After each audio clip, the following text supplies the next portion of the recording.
Good morning student. Video की श्रृंखला में हम आज चर्चा करेंगे सामाजिक श्रम विभाजन के दुर्खिम का जो सिद्धांत है उसके जो श्रम विभाजन के सामाजिक परिणाम हैं उसके ऊपर। हमने इससे पहले वीडियो में दुर्खिम के श्रम विभाजन के संबंध में श्रम विभाजन किसे कहते हैं, कौन सी उनकी पुस्तक है और श्रम विभाजन प्राचीन समाज में कैसा था, आधुनिक समाजों में श्रम विभाजन किस तरह से है और किस तरह से श्रम विभाजन जो विकसित हुआ या पनपा समाज के अंतर्गत, इसके ऊपर चर्चा की थी।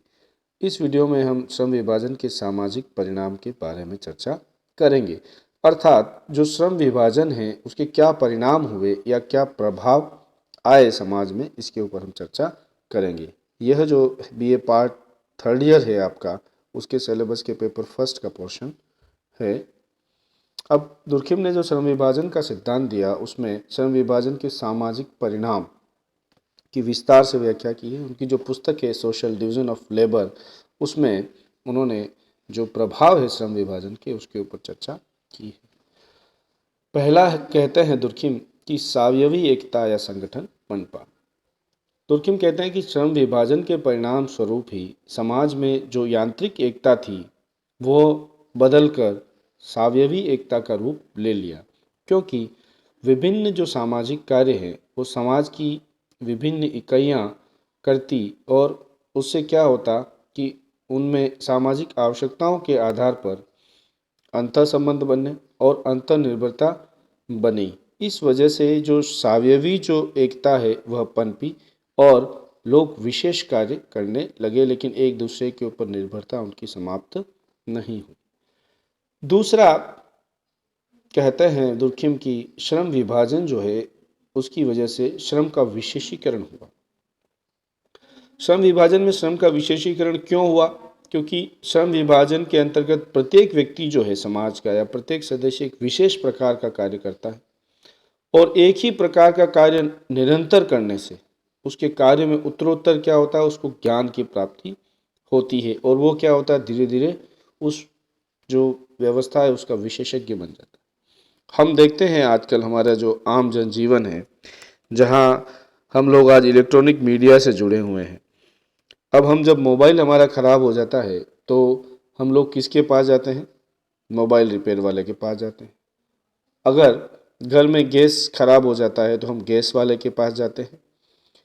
तो कुल मिलाकर जो विशेष व्यक्ति है वो क्या करता है, रेगुलर वह कार्य करता है, इसलिए उसमें क्या होता है, उसको विशेष ज्ञान होता है उस वस्तु का और वह उस वस्तु का क्या हो जाता है, विशेषज्ञ बन जाता है। इसी तरह से जब हम बीमार होते हैं तो हम डॉक्टर के पास जाते हैं और डॉक्टर में भी आजकल क्या हो गया है, किडनी का डॉक्टर अलग है, हार्ट का डॉक्टर अलग है।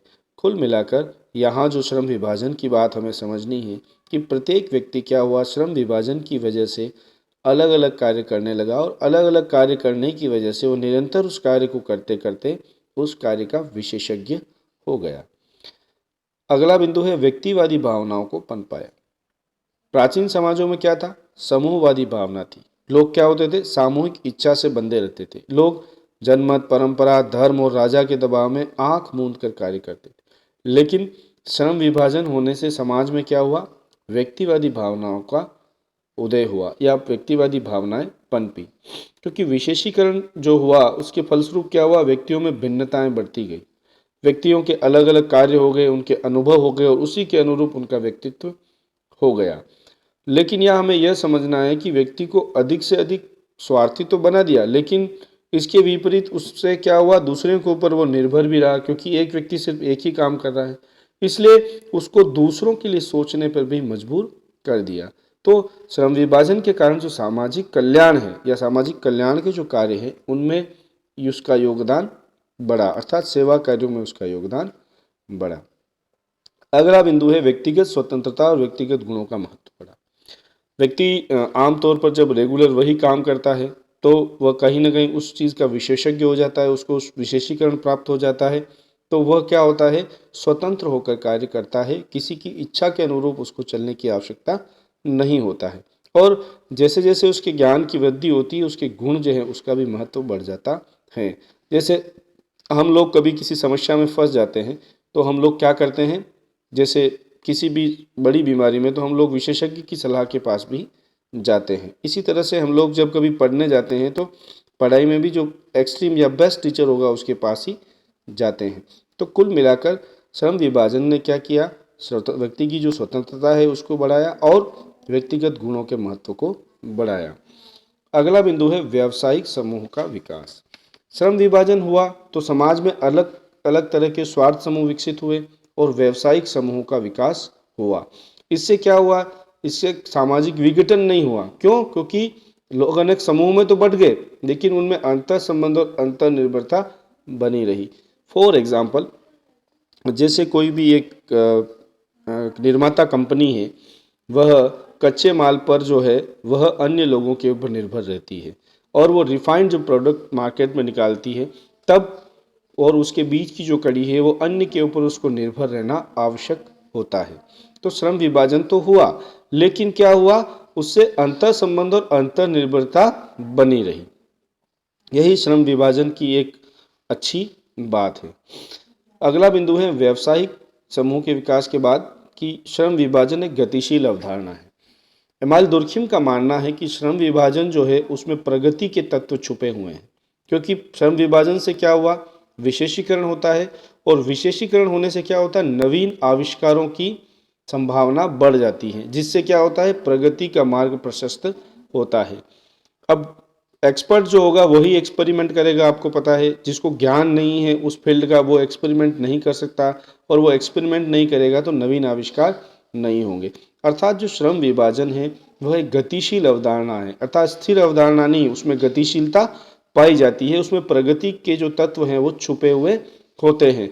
और विशेषीकृत व्यक्ति क्या है, नए नए प्रयोग करता है, जिससे क्या होता है, नए आविष्कार होते हैं और नई जो प्रगति है उसका मार्ग हमारे लिए प्रशस्त होता है।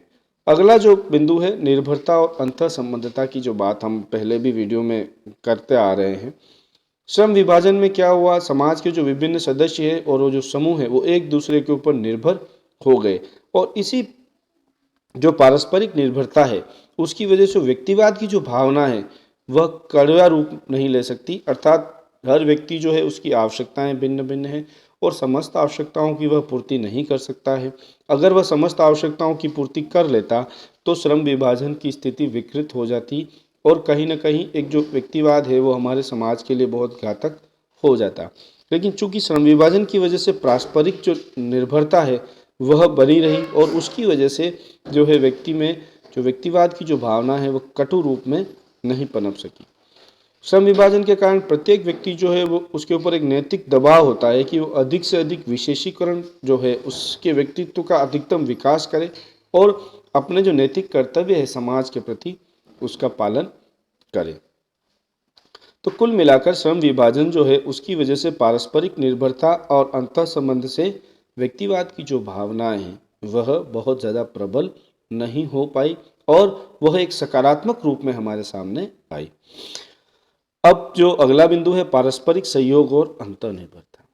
कई जो विद्वान हैं उपयोगितावादी वह श्रम विभाजन का जो प्रमुख उपयोग है मानते हैं कि उससे से अधिक धन कमाया जाए और जीवन का उच्च स्तर प्राप्त किया जाए, अर्थात जीवन में अधिक से अधिक सुख की प्राप्ति की जाए, सुख की वृद्धि की जाए, धन की वृद्धि की जाए, आर्थिक उत्पादन किया जाए।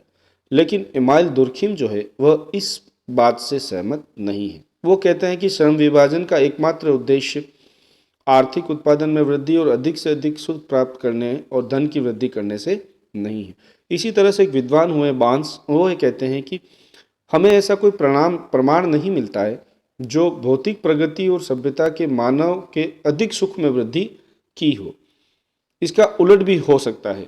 हम लोग यदि पुराने प्राचीन समाज को या आदिम समाज को देखें और आधुनिक समाज का एक तुलनात्मक अध्ययन करें तो हमें लगता है कि आधुनिक समाज की लोग जो हैं वो आदिम समाज के लोगों से बहुत ही विकृत स्थिति में वर्तमान में जी रहे हैं, क्योंकि जो आदिम समाज है उसमें लोगों में आत्मिक जो है वो संतोष था, लोगों में बहुत सारे रोग नहीं थे, आत्महत्याएं नहीं थी, मानसिक रोग नहीं थे। जबकि जैसे जैसे हमारी भौतिक रूप से प्रगति हुई है, हमारा सभ्यता का विकास हुआ है, मानव का सुख घटता गया है। अन्य शब्दों में हम कहें तो जो भौतिक प्रगति है वह मनुष्य को पहले की अपेक्षा अधिक सुखी बनाएगी, यह बात नहीं उचित प्रतीत नहीं होती।